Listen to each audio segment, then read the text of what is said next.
Стадион. Емисија за вашата вистина. Игор Филевски, Филе Топки, Филе Малта.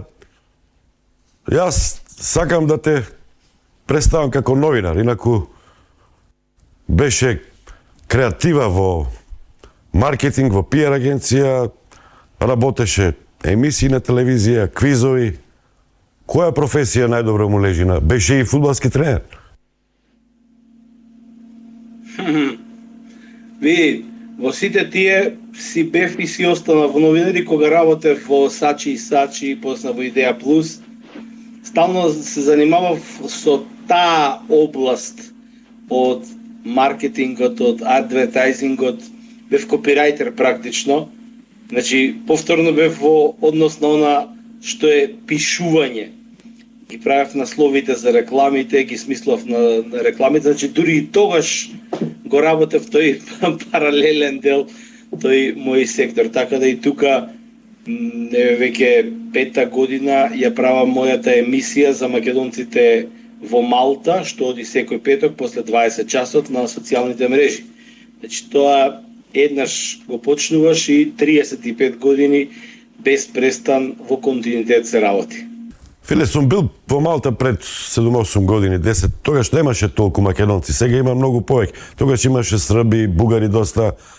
И гледам во куси ракавици таму, а сега е топло, на плажа се одели. Колку наши има, како живеете кратко? Да, пред 8 години кога си бил во Малта, значи тогаш јас дојдов од Барселона, се преселивме во Малта. После 5 години живење во Барселона, дојдовме во Малта и за овие 8 години, јас ќе ти кажам, например, дека сега кога би дошол нема да ја препознаеш, зашто истото време јас тогаш пристигнав. Во однос на фудбалот веќе се гледа, тогаш беше топовско месо Малта за сите, а веќе еве две репрезентации на македонски јуниори, односно младински репрезентации стигна и сите си заминаа со порази. Малта просперираше, прогресираше, например, во спортот со ултрасонична брзина. Да не ти кажам за инфраструктурата. За овие 7 години се изградија такви автопати, патишта. Се направија толку многу згради во последните 3 години. Се смени голем дел од системот, функционира на едно безпрекорно ниво во последниве 4, ќе кажам, години. Така да променета е многу. Малта тогаш немаше македонци, скоро и да немаше. Например, сопругата моја и сестри беа првите и единствени струмичани кои што беа во Малта.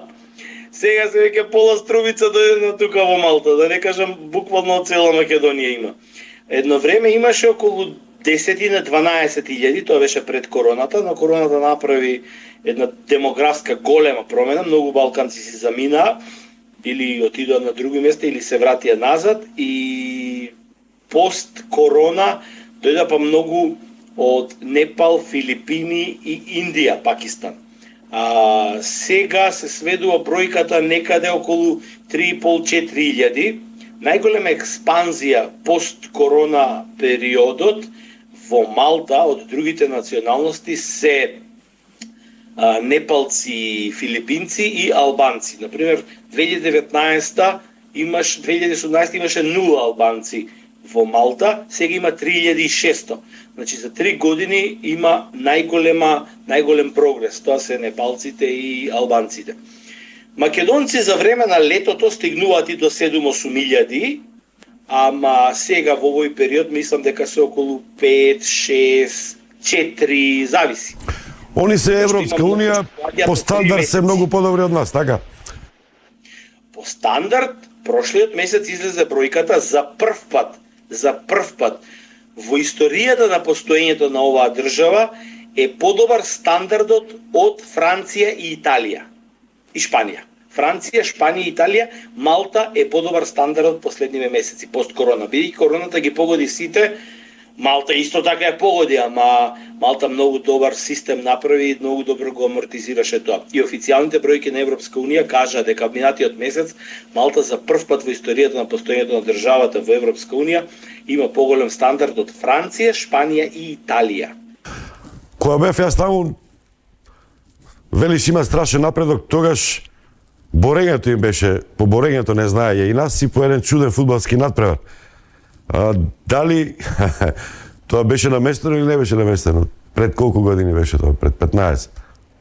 Види, тука се е во прогрес. Например, незамисливо беше за мене кога дојдов како тие толку не вложуваат, например, во пливањето, во ватерполо, бидејќи како ние што поставаме два камена и играме фудбал на во секое мало пред зграда, во парк, било каде, они кај да сакаат стави два гола во водата и играј ватерполо, пливај. Беа буквално, не знам, тотално неразвиено. Еве го сега се направиат такви базени пред мене, пред зграда ми е базенот, кој што го направија со пари на Европска унија, 3 милиона евра буџет, кој што водата е се затоплува, син ми оди секоја сабота, и сега, кој декември сме уште малце ќе биде нова година, во сабота пак се има час по пливање. Значи, функционира комплетно, водата се затоплува, водата е топла внатре. Значи, комплетно инфраструктурата им се подобрува во сите спортови. Кога дојав, например, не знаев дека воопште постои кошарка и ракомет. Практично никој немаше слушна, сем за бочање, тука друго немаше, и фудбал како ултра популарен. Сега имаше едно дете кој што пред 5-6 години дојде во Малта од Струга, ракометар, се зрна, почна да игра ракомет, она направи женски клуб, го крена најдобриот клуб нивни, зема 2-3 ракометарки од Македонија, најде спонзор и сега ќе бидат шампиони и ќе играат во квалификации за ЕХФ купот. Значи, сето тоа се случува во 4-5 години развој. Во сите спортови, во сите. Така да, гледав пред некој време имаше бокс надпревари во кој што имаше и македонци, и срби, и босанци. Така да, оди напред. Малта оди со екстремно големи брзини напред. Филе, го спомена Камен. Фрли Камен, дефинитивно доаѓаш во Македонија, ама не се враќаш. Па доаѓам да ја видам ќерка ми. Ќерка ми Аргентина живее во Македонија, уште малце ќе заврши, планирам, се надевам, не сакам нормално да се мешам на краткиштата и бившата сопруга треба да одлучи исто како што одлучувам јас, значи ние сме договорни да воопшто не се мешаме на изборот на детето. Ама се надевам потајно дека ќе превагне да замине уште она ми остана во Македонија, немам никој друг веќе во Македонија, не мајки, татковци, од жена на страна на жената, сестри, браќа, братучеди, тоа се е заминато веќе надвор. И, например, порано бевме само јас и жена ми надвор. Сега сме 23 од фамилија, од најблиска фамилија, веќе надвор. Нема теорија зошто да би се вратил Столе. Кажи ми една причина, една, не две, не три, една причина зошто би да би се вратил. Носталгија, љубовта кон Македонија, корени. Каква носталгија? Убаво ти е, таму кај што ти е убаво, таму носталгија по што? По ова што го гледам сега, прво, ајде, еве сега да ти кажам, Малта повеќе поубаво ме истретира мене, кој што сум роден во Македонија, кој што сум платил секогаш даноци безпрекорно, секогаш кога имав плата, имав висока плата, да, можеби, но се беше пријавено. Дело што го земав како хонорар одеше преку авторска агенција, преку патент центар, се плаќаше и на тоа данок. Здравство. Знаеш колку плаќаме овдека здравство? 0 Столе. 0 центи. Нема ни партиципации од 2 центи или така. Социализам. Ми се породија двете деца тука. Имав некои потреби од услуги така натаму. Зет ми правеше операција на бубрезите и во Македонија мораше 2.500 евра да плати де на овој доктор, де оној доктор, со здравствено, пази, со здравствено. Овдека го направи истото без ништо. Татко и на сопругата се утепа од пари давање во Филип II за срцето. Овдека комплетно истите операции, стентови и све, 0 цент, 0. Значи социјализам, комунизам е таму. Како? Социјализам, комунизам. Да, тука си во право. Она што порано беше Југославија на времето, сега тука го имаме во Малта. Истото го гледам. Единствена е во Европска унија. Единствена. И зошто би се вратил? Сега ќе ти кажам еден пример, за да сватиш како функционира Малта и ти и твоите гледачи, и моите гледачи, нашите симпатизири на емисијава. Слушај сега. Конкретно пример, зашто имам две мали деца. Едното ми се породи сега, другото е 5 години. Градинка, треба нели градинка, така. Градинката столе во Малта е 6 евра од час ако не работат родителите. 4,5 евра од час е ако работи едниот родител. Ама ако работат двајцата родители, тогаш градинката е бесплатна. Го сваќаш системот? Да. Те мотивира да работи. Значи овдека, ако човек не работи, ќе те откорнат од даноци. Ако работат двајцата, добиваш бесплатни градинки, бесплатно школство, бесплатно здравство, бонус ако не си во лукс категорија на примања, бонус. Секој месец, секој 3 месеци добиваат децата бонус од гради од државата. Тие пари одат на нивна сметка. Кога ќе наполнат 16 години, ако тие пари не им ги чепкаш на децата, си одат директно на сметка, секое дете овде во Малта има на стекнување на полнолетство практично 16.000 евра. Стартува полнолетен живот со 16.000 евра од државата. Што државата му ги дава секој месец практично, се исплаќаат на 3 месеци. Браво, многу добар, извреден. Ми дојде на 7-8 години и за него важат истите правила. Нема врска дали имаш европски пасош или македонски.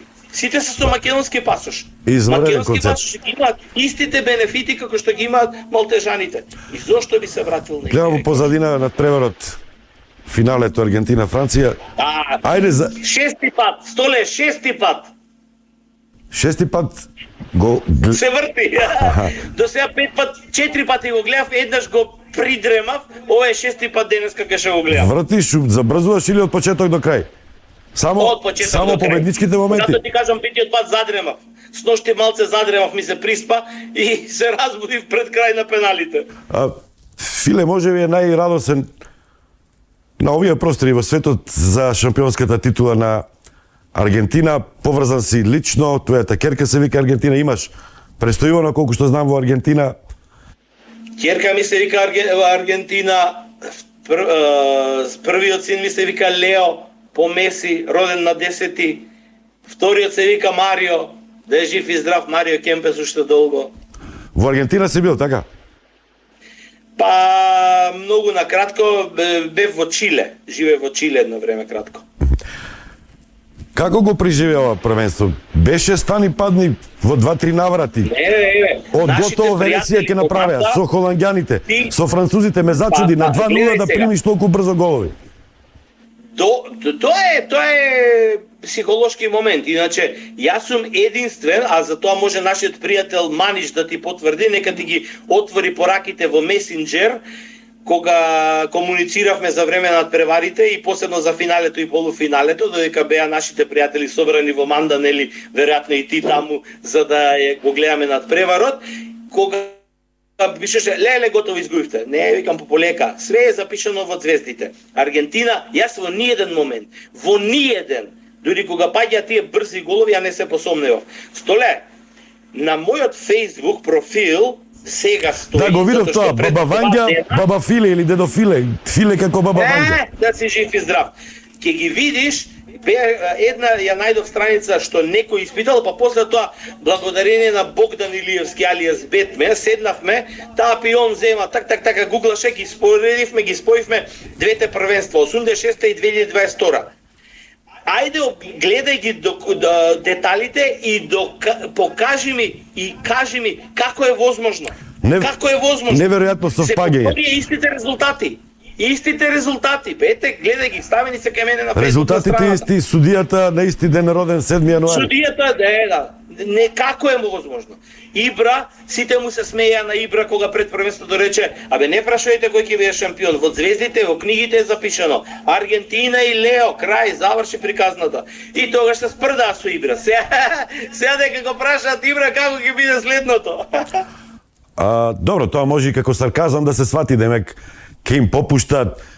Меси игра за клуб чисто собственик е катарец. На Белгија.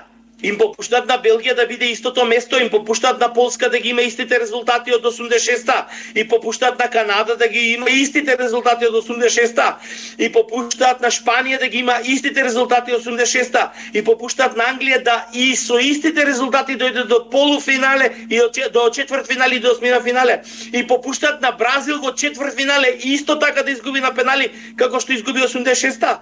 Исто. Јас сум за Аргентина, меѓутоа тие злобник да ги наречам коментари, пеналите ги отвара и ги решава надпреварите, меѓутоа ако пеналите беа решавачки, немаше да има изненачување, него така ќе завршише, немаше да има продолжение. Човек што разбира фудбал, човек што разбира фудбал, нема никогаш да каже пеналите се рулет или пеналите се среќа. За жал многу спортски новинари тоа уште го користат. Не, за досудените пенали за Меси. Реплика. Јас бев на многу и лично го слушав Томислав Ивич. Имаше многу добар труд на тема пенали. Како врвно социопсихолошки момент во фудбалот. Значи, пеналот е врвниот момент каде што тука во еден мал фокус, во зенит на твојата психолошка моќ, знаење, го решаваш ударот. Пеналот не е среќа, пеналот не е рулет. Само глуп човек може да каже дека е пеналот среќа и рулет. Не, зборува за судењето, злобните коментари. Дали е новинар било тој. Тој ништо не разбира од фудбал. Дека биле подарени, поклонети пеналите, тие злобни коментари. За тоа, дека биле подарени и поклонети, има. Еве со Хрватска. Многу стручњаци има своји објаснувања за пеналот првиот. Јас прво пеналот против Франција првиот викам и ова не ми изгледаше за пенал. А после кога ги гледав анализите, тој мал продолжен чекор на Дембеле во следната секунда се гледа да апла дека му ја гази ногата и тука е пенал. Нема со Франција, за Франција, со Хрватска. Па исто, кажа, ама вика нема кај да оди. Па тоа е целта, голманот треба да мисли пред тој секунд каде ќе оди. А нема кај да оди. Има, апсолутно, ако беше паметен и ако беше интелигентен, ќе знаеше како треба Ливаковиќ да се постави за да не биде пенал. Мене би беше Има така. анализи, столе, оставиме. Знаеш што? Таму во Македонија, ако имате судиски стручњак што е толку прецизен, толку агилен, толку детален во своите објаснувања. Маријан Кировски. Јавете му се, прашете го. Маријан Кировски одма ќе ви ги изваде деталите, ќе ви ги изваде правилата, ќе ви ги каже сите возможности дали бил или не бил пенал. Не се денеска секоја шуша што има мобилен и компјутер, оне и судија и све. Јас тебе ти кажам, јас реков ова не ми изгледа на пенал, ама не го пишав тоа. Чекав да видам анализи од професионалци, се консултирав и после тоа више знам дали ова треба да верам или Тоа ова малку ми треба да беше верам. чудно. Беа целосно растурени французите до 80-та минута. Што се случи толку брзо?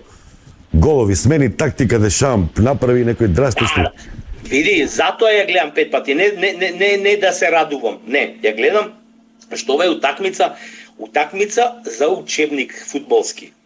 Прво, како се смени ритамот на надпреварот? 35 минути како една исклучително, индивидуално, квалитетна екипа на хартија, многу поквалитетна Франција од Аргентина, успеа да биде блокирана 35 минути буквално на сите линии. Како Дешам, без разлика дали го почитувате или не, прави неверојатен чекор, во 40 минута прави 2 измени, и тоа прашање зошто прави токму во 40 минута 2 измени, а не чека уште 5 минути да заврши полувремето. Тоа е многу битен момент. И како подоцна се менува ритмот? Како двата гола паѓаат веднаш и 2-2 и после во продолжението еден по друг. И зошто? Тоа е многу добар податлив надпревар за фудбалски стручњак. Биле 5 милиони во Буенос Ајрес. Славијата тече ни Од цела... 4 милионски град. Буенос Ајрес 4 милиони има. Па не успеја. 4 и нешто, вчера дојда 5 милиони народ. И мораше со хеликоптер да ги... Па да, нема, јас бев 2 дена исто како сите аргентинци, јас бев, еве и сега ми е уште уклучено затоа што се вртат од време на време, сега се приклучуваат во градовите кај што живеат репрезентативци, зашто уште се таму, па таму има некои пречеци и така натаму. Тоа е најголемата мобилизација, сама мобилизација на планетава до сега видено. Значи, ниту војна, ниту некоја револуција, ниту некоја прослава можела за неколку часови, значи не за еден ден, за 10 часови да направи само мобилизирање да излезе толку многу народ на улица. Ова е невидено во историјата, во Аргентина нормално прв пат, но и за планетава. Не постои. Дури ни Втората светска војна не направи таква брза мобилизација на толку многу народ во толку краток интервал. Ова е невидено. Не само што мора со хеликоптер да ги извлекуваат од таму. Туку имаше и многу повредени, гледаш, скокава автобусите од внатре, се качува на дрва, на семафори, ќе паднат, ќе се повредат. Лудо, неверојатно. Види, за да се свати таа јужноамериканска страст, јас кажав, човек што не отишол во Јужна Америка не може да го разбере. Во Европа колку сакаме ние да викаме, не, и тука има луди навивачи, страст неверојатно. Не. За да го сватите тоа, например, сега ќе ти кажам еден пример. Дали некаде во Европа си слушнал дека некој тим клуб направил гробишта на стадионот, земал плац, за да ги моли своите фанови, ве молам, немој да ја фрлате урната на покојните на терен, затоа што они кога ќе почине некој од нивните блиски, а сите се навивачи на тој клуб ако е воеден во фамилијата, и последна желба ми е пепелта да го урнисуваат и пепелта да му ја истурат за време на надпревар на утакмица. И они од трибини фрлаат пепел. Пепелта, урната, од починатиот ја стврднува тревата и кога ќе се намокри што играта мокра, таа станува камче, малтенек бетон.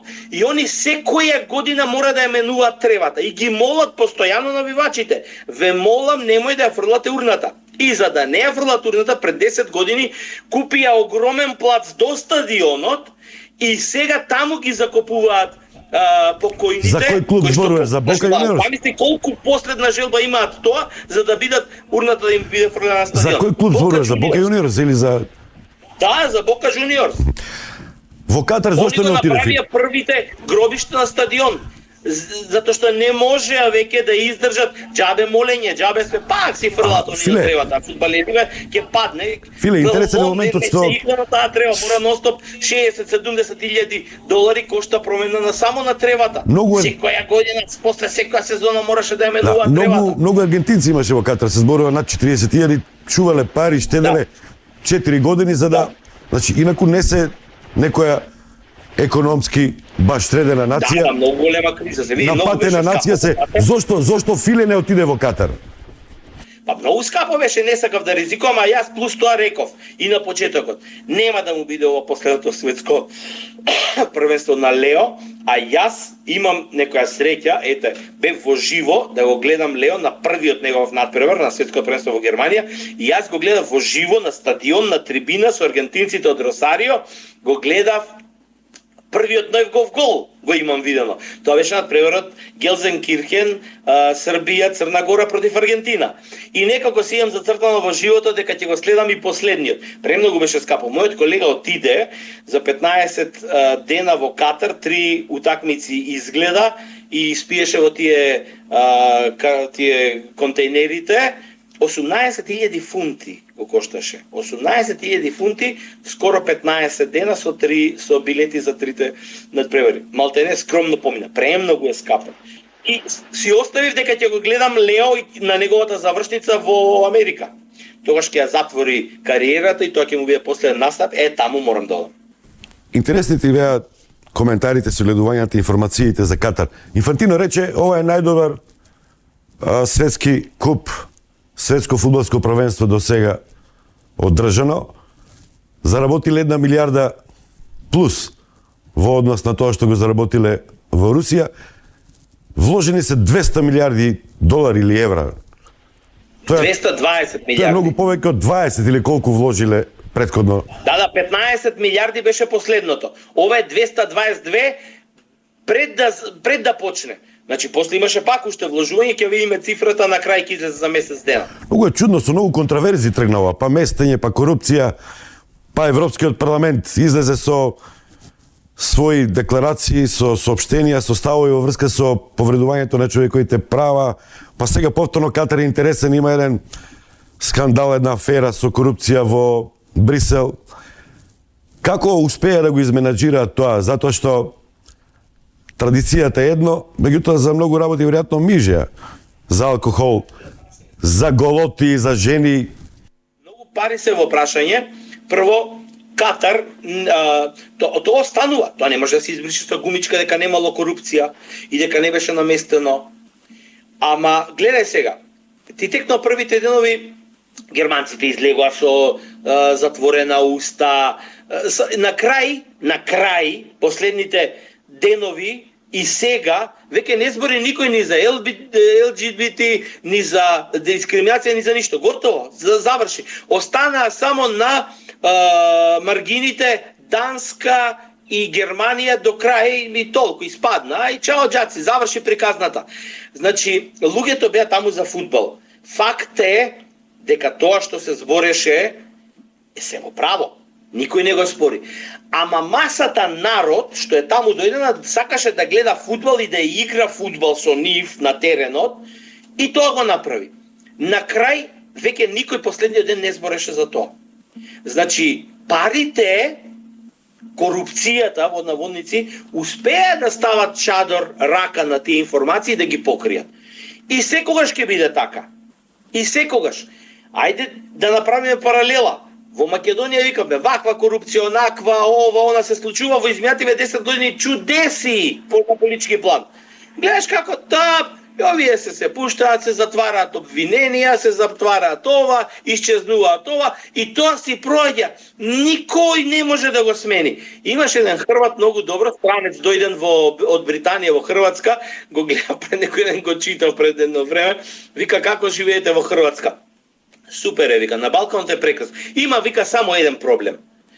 Треба, вика, да се соочите, вика, со корупцијата, да ја прифатите, да ја засакате, да не ви пречи и потоа животот на Балканот е прекрасен. Да. Околу... Тоа важи за сегде во светот. Не е Катар, тука само Катар. Има сигурно компании интернационални кои што, меѓу другото, економски го владаат светот.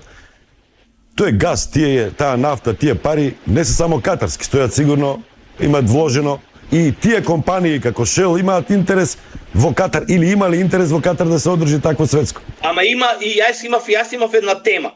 Ја имам објавено на Facebook, можеш да ја најдеш. Значи, Катар е најголемиот производител на газ во светот. Трет по нафта. Сега, ама он произведува сурова. Не може ништо да направи со суровата нафта. Ништо не може, ништо. Знаеш кои му се најголемите партнери на Катар во светот? British Petroleum и Shell. Едните се холандското кралско семејство, другите се британското кралско семејство.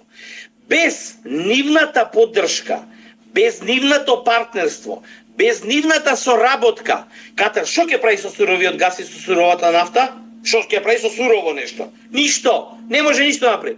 Значи, повторно тие катарски пари влегуваат во Европа, ама преку Shell и British Petroleum. Зошто?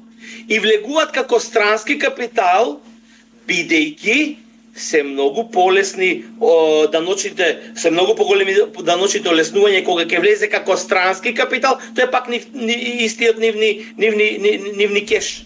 Да. И сега тука треба се постави прашањето. Дали катарците се вистинските акционери и финансиери во целиот европски цивилизиран свет или се тоа повторно европјаните кои што само нашле начин преку Катар да ги свртат парите и да имаат поголеми бенефити. Да, Катар сега станува и лидер со гасот поради војната во Украина. Русите ги тргаат и Европа всушност во најголем дел од катарците и од американците ќе зависи, односно ќе се снабдува со газ. Апсолутно. Апсолутно. Те прашам за крај само, прочитав една информација, Катар направи 8 нови стадиони од корен. Дел од тие ќе бидат трансформирани во станови, дел ќе бидат подарени. Или 5. Во, како? 5 или 6 ќе бидат расклопени и подарени. Новото, следното фудбалско првенство ќе биде во Америка, Канада и Мексико. Таму сите 11 постојат. Може само да се реновират евентуално. Во Америка НХЛ, Канада исто, може би рагби, а во Мексико на легендарниот Ацтека. Да. Да. И затоа нема се потрошат 220 милиарди долари, пак ќе се потрошат некаде околу 15-20. Добро, во Катар и инфраструктура, метро беше... Инаку Катар се е гради колку... метро во пустина, стадион во пустина, се гради цела инфраструктура до таму и сега кога ќе ги размонтираат стадионите, тие метро станици не постојат, практично пак ќе ги закопа песокот. Фили, ти благодарам за разговорот и пожелувам на следното во Америка, Канада, во Мексико пак да игра Меси и да го гледаш таму во живо. Столе ти благодарам и на тебе, поздрав до сите во Македонија, поздрави ми го моето убаво друштво во Манда и се гледаме. Поздрав! Игор Филевски, Филе. Стадион. Емисија за вашата вистина.